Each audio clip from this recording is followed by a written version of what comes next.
उसको एनक्रोचमेंट करने का अधिकार किसी को भी नहीं है, जुडिशरी को भी नहीं है। सब नियम कानून कायदे बने हुए अपनी लाइनों पे चले और देश में व्यवस्था के हित में, सिस्टम के हित में यही उचित है। ये किसी चीजों को डिजायरेबल नहीं किया जा सकता। लेकिन सर, मुझे वो दिन आज भी याद है जब दूसरे कार्यकाल 2019 में भारी बहुमत के साथ जब शपथ ग्रहण करने जा रहे थे प्रधानमंत्री नरेंद्र मोदी, उससे एक दिन पहले उन्होंने बिना किसी का नाम लिए हुए ये कहा था कि शपथ ग्रहण के बाद अगर मैं ये कहता तो किसी को लगता कि मेरे लिए कहा गया है, किसी को लगता कि मेरे लिए कहा गया है।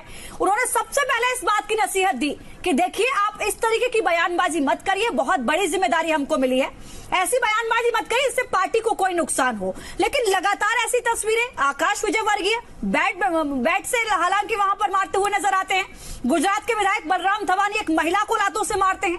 सवाल यह है जितेंद्र श्रीमाली कि इस छवि को थोड़ा बदलने की जरूरत नहीं लगती आपको? ऐसे नेताओं पर कार्रवाई की आवश्यकता नहीं लगती आपको?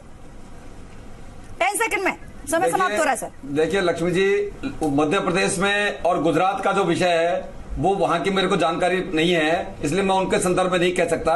पर मैं कालीचरण जी वाला जो विषय है उसके बारे में फिर कहूं, क्योंकि मैं उस कार्यक्रम में मौजूद था और जिस विषय में बात चल रही थी, अगर आप पूरे उस भाषण को सुनेंगे तो आपको बिल्कुल क्लियर हो जाएगा। इसे एक लाइन को उठा के अपन बात कर रहे हैं, इसकी बजाय उनका पूरा भाषण अगर अपन सुनेंगे तो ये बिल्कुल क्लियर हो जाएगा कि उन्होंने जन आंदोलन को ध्यान में रखते हुए ये वाला विषय कहा गया। संघर्ष करेंगे, माफी नहीं मांग पाएंगे। माफी मांगने का विषय नहीं है, क्योंकि उन्होंने जन आंदोलन के लिए पूरा भाषण अगर आप सुनेंगे तो बिल्कुल क्लियर हो जाएगा, बिल्कुल क्लियर हो जाएगा कि उन्होंने जन आंदोलन और संघर्ष करने के लिए ये बात कही है। आपका संघर्ष भी मुझे दिख रहा है नेता को डिफेंड करने के लिए, लेकिन कोशिश करिए कि यहाँ डिफेंड करने के लिए संघर्ष न करना पड़े। उन नेताओं की भाषा को संघर्ष से पहले ही थोड़ा सुधारिए।